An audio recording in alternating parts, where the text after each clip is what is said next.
سب سے پہلے آپ کو بتائیں گے چیئرمین پیپلز پارٹی بلاول بھٹو زرداری کا کہنا ہے کہ پیپلز پارٹی تو 14 مئی کو پنجاب میں الیکشن کے لیے بھی تیار تھی. انتخابات میں تاخیر کا سوال الیکشن سے بھاگنے والوں سے کیا جائے. ملیر کراچی کے دورے میں گفتگو کرتے ہوئے بلاول بھٹو زرداری نے کہا کہ الیکشن آئین کے مطابق 90 دن میں ہی کرائے جائیں. الیکشن کمیشن فوری طور پر عام انتخابات کی تاریخ اور شیڈیول کا اعلان کرے. جو سیاستدان آج جیل کاٹ رہے ہیں ان کے لیے پیغام ہے کہ گھبرانا نہیں ہے. جیل میں ان کے سیاستدان بننے کی ٹریننگ ہو رہی ہے. آج بھی پاکستان پیپلز پارٹی کا مطالبہ ہے کہ الیکشنز جلد از جلد کروایا جائے. الیکشنز آئین کے مطابق کروایا جائے. الیکشنز 90 دن میں ہو تاکہ ہم وہ الیکشنز جیت کے پاکستان کے عوام کا خدمت کر سکیں. رحمان صاحب کے بقول کہ پیپلز پارٹی آپ کی وجہ سے انتخابات تاخیر کا شکار ہوئے تو وہ کیا پوری تھی جو ایک دم فیصلہ واپس کیا؟ میں مولانا فضل الرحمان صاحب ایک بہت ہی سینئر سیاستدان ہیں اور میں مولانا فضل الرحمان صاحب کو کے جو بیانات ہے اور اس ایپیسوڈ پہ جو اس کا ایک سٹیٹمنٹ ہے اس پہ میں زیادہ ڈیٹیل میں تو نہیں جانا چاہوں گا، مگر آپ کو اتنا بتانا چاہوں گا کہ پاکستان پیپلز پارٹی پہلے بھی الیکشنز کے لیے تیار تھے. پاکستان پیپلز پارٹی May 14 پہ الیکشنز کرنے کے لیے تیار تھے اور پاکستان پیپلز پارٹی 60 ڈیز میں الیکشنز کروانے کے لیے تیار تھے اور 90 دن آئین کے مطابق الیکشنز کروانے کے لیے تیار ہے. ان سے یہ سوال پوچھا جائے جو ہر الیکشن سے بھاگتے ہیں. اور آج کل ہم سن رہے ہیں کہ جن سیاستدانوں کو اس تکلیف سے گزرنا پڑ رہا ہے ان کو بہت مشکلات کا سامنا بہت مشکلات کا سامنا کر رہے ہیں. تو ان کو ہم پیغام دلانا چاہ رہے ہیں، ان کو ہم حوصلہ دلوانا چاہ رہے ہیں، ان کو ہم بتانا چاہ رہے ہیں کہ گھبرانا نہیں. اب جو ہے وہ وقت ہے کہ آپ اور آپ جیسے سیاستدان جو کبھی سیاستدان نہیں رہے ابھی آپ سیکھے، آپ کا ایکسپیرینس ہو رہا ہے، آپ کا ٹریننگ چل رہا ہے اور آپ کو اب سیاستدان بنایا جا رہا ہے. اور یہ میرا خیال ہے پاکستان کے لیے اور پاکستان کی جمہوریت کے لیے بہت ضروری تھا. رہنما نون لیگ رانا ثناء اللہ کہتے ہیں کہ مسلم لیگ نون کو فروری میں عام انتخابات سے کوئی گھبراہٹ نہیں ہے. اپنے بیان میں رانا ثناء اللہ نے کہا کہ الیکشن فروری میں ہوں گے اور نواز شریف مسلم لیگ نون کی انتخابی مہم کو لیڈ کریں گے.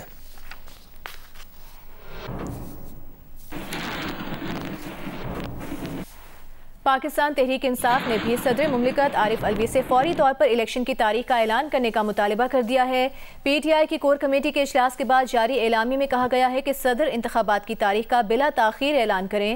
پی ٹی آئی کی کور کمیٹی کے اجلاس میں انتخابات کی تاریخ کے فوری تعین کے حق میں قرارداد منظور کی گئی. اعلامیے میں مزید کہا گیا ہے کہ آئین صدر کو 90 روز کے اندر الیکشن کی تاریخ کے تعین کا پابند بناتا ہے. صدر مملکت اپنا دستوری فریضہ نبھائیں، انتخابات کی تاریخ کا اعلان کریں. صدر نے تاریخ کا اعلان نہ کیا تو وہ آئین کی بے حرمتی اور بنیادی حقوق کی پامالی کے ذمہ دار ہوں گے. صدر نے الیکشن کی تاریخ کا اعلان نہ کیا تو صدر دستوری اور جمہوری حقوق کی پامالی کے ذمہ دار ہوں گے.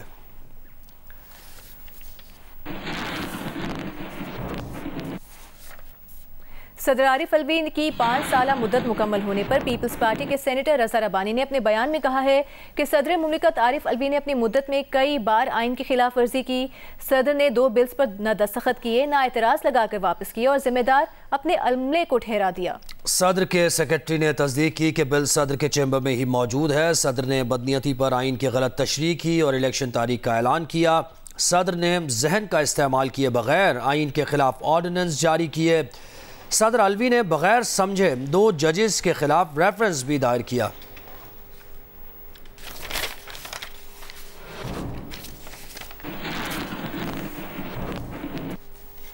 ابھی آپ کو بتائیں گے کراچی کے علاقے بلدیہ ٹاؤن کی نیول کالونی کے قریب فائرنگ سے خاتون سمیت 2 افراد جاں بحق ہو گئے ہیں اور اس بارے میں مزید بات کریں گے نمائندہ جیو نیوز راہیل سلمان سے.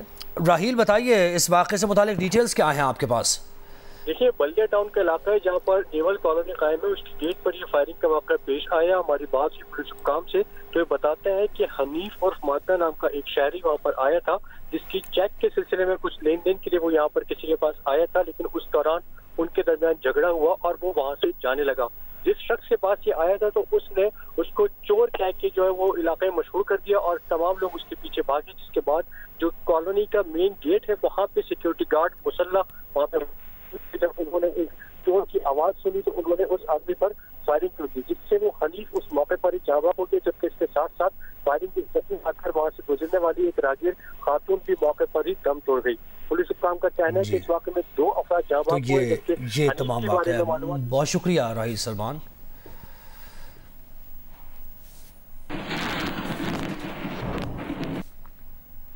कराची के इलाके सुरजानी टाउन में बिजली कुंडा माफिया के कारिंदों की फायरिंग से जमात इस्लामी के काउंसलर कत्ल, मकतूल की नमाज जनाजा अदा कर दी गई। पुलिस ने 6 नामजद मुल्जिमान समेत दीगर के खिलाफ मुकदमा दर्ज कर लिया। तफसीलात ज़ीशान शाह की रिपोर्ट में। कराची के इलाके सुरजानी टाउन 4B में कुंडा माफिया की फायरिंग से जाँ बहक होने वाले यूसी काउंसलर हबीब की नमाज जनाजा मुकामी मस्जिद में अदा कर दी गई। नमाज जनाजा जमात इस्लामी कराची के अमीर हाफिज नईमुर रहमान ने पढ़ाई। उन्होंने डीजी रेंजर्स और IG सेंस से मुल्जिमान की गिरफ्तारी का मुतालबा किया। लोगों के दरमियान रहने वाले हबीब भाई का जनाजा यहाँ मौजूद है और ये जनाजा इस पूरी हुकूमत से, इस पूरे निज़ाम से ये सवाल कर रहा है कि इनका कसूर क्या था, किस जुर्म की पादाश में इनको गोलियां मारी गई हैं, इनके साथियों पर हमला किया गया है और ये हमला करने वाले कौन हैं, उनके सरपरस्त कौन हैं। सुरजानी टाउन यूनियन कमेटी के चेयरमैन उम्मीद अली काजी कहते हैं बिजली का कानूनी हुसूल अहले इलाका का देरीना मसला था जिसे कुंडा माफिया के अफराद हल नहीं होने दे रहे हैं। हमारी दरख्वास्त है कि सुरजानी टाउन के अंदर खास तौर पे इन माफियाओं से, इन गरीब लोगों की हम लोगों को निजात दिलाएं। तो ये मेरी तमाम आला हुकाम से अपील है कि हमें इनसे यानी कि निजात दिलाई जाए। फायरिंग में जख्मी होने वाले जैद को माफिया के कारिंदों ने अगवा करके तशद्दुद का निशाना भी बनाया। उन्हें ना हवाई करे ना कुछ करे, इसने स्ट्रेट ही फायर करे, जिसमें जैसे 2 फायर हुए, दोनों फायर लग चुके थे। एक अदनान भाई को लग चुका था, एक उनको दूसरे हबीब भाई को लग चुका था। तो उन्होंने फिर मेरी टी शर्ट पकड़ी, गिरबान से पकड़ा और मुझे मारते हुए 8 बंदे लेके चले गए अपने गोद में। 2 जगह रोका उन्होंने, वहाँ मारा, मारने के बाद फिर बाइक पे बिठाया, फिर आगे ले गए, फिर बाइक पे बिठाया, फिर आगे ले गए, मारते मारते मारते जब उनके पास पता चला खबर के 2 बंदों को गोली लग गई तो उन्होंने बोला इसको छोड़ो, अभी यहाँ से निकलो। वारदात का मुकदमा मकतूल हबीब के बेटे की मुदियत में 6 नामजद मुल्जिमान समेत दीगर के खिलाफ दर्ज कर लिया गया है। कैमरामैन ज़ीशान इकबाल के साथ ज़ीशान शाह, जियो न्यूज़ कराची। निगरान वज़ीर आज़म की ज़ेर सदारत SIFC की एपेक्स कमेटी का इजलास खत्म हो गया है जिसमें स्मगलिंग के खिलाफ कार्रवाइयों पर इजहार इत्मीनान किया गया। इस बारे में मजीद बात करेंगे अयाज अकबर यूसुफजई से। अयाज, मजीद क्या तफसील है इजलास की, क्या फैसले किए गए हैं? देखिए जी, बड़ा अहम इजलास था ये निगरान वज़ीर आज़म अनुल हक काकड़ की ज़ेर सदारत SIFC का, और ये बड़ा लंबा चला। सुबह 11 बजे शुरू हुआ और अभी तक कुछ देर कबल ये इजलास खत्म हुआ, जिसमें जितने भी स्टेक होल्डर थे समेत अस्करी क़यादत भी मौजूद थी। खुसूसी तौर पर chief of army staff general Asim Munir भी इस मीटिंग में मौजूद थे।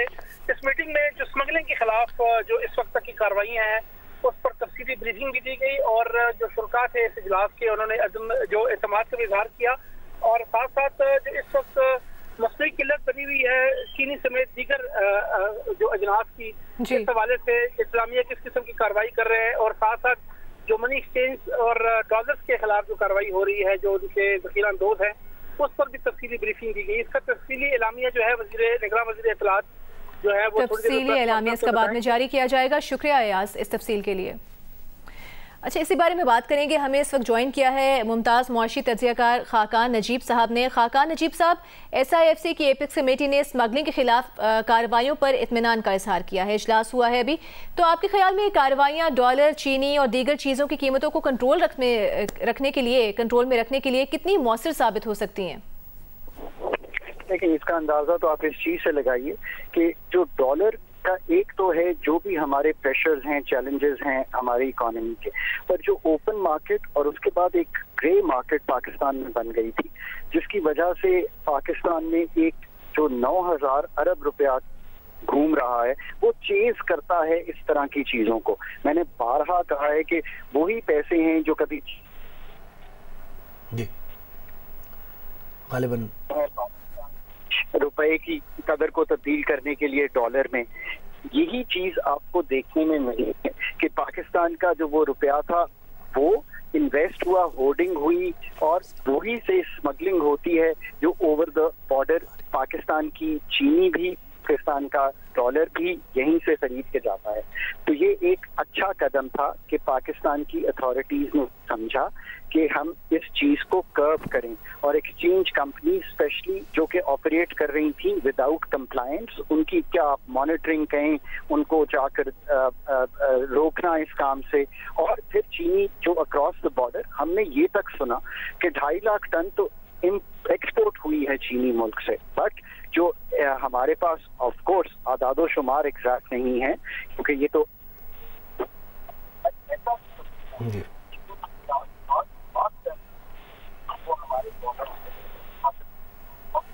जी बहुत वजह आपने जो पॉइंट्स हाईलाइट किए। खाका नजीब साहब बहुत शुक्रिया, जियो न्यूज़ को वक्त दिया आपने।